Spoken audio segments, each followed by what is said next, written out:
Tregu i sigurimeve po rritet me ritme më të larta për vitin 2025. Sipas të dhënave nga Autoriteti Mbikëqyrjes Financiare, tregu i sigurimeve për 9 mujorin 2025 arriti një vlerë prej 20.2 miliard lekësh, me një rritje vjetore prej 10.4%. Një vit më parë, në fund të 9 mujorit, rritja kishte qenë 7.4%.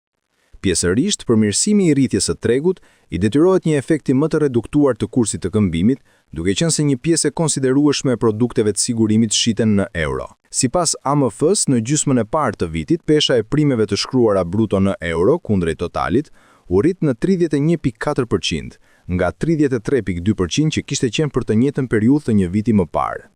Nga ana tjetër, edhe zhvlerësimi i euros këtë vit është më i ngadalësuar. Me pas vjetore, kursi i këmbimit euro-lek është në rënje me afërsisht 2%, ndërsa një vit më parë rënja ishte pranë nivelit të 7%.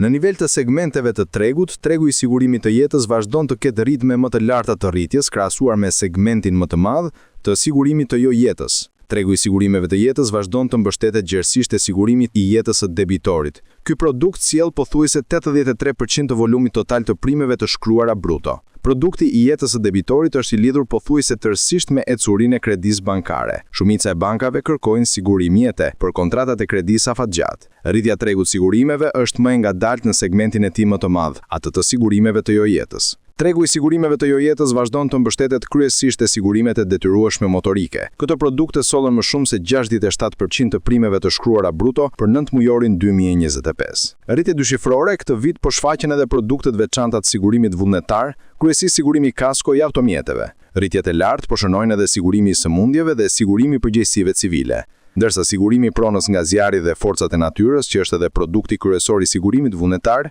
edhe këtë vit po shënon një rritje modeste.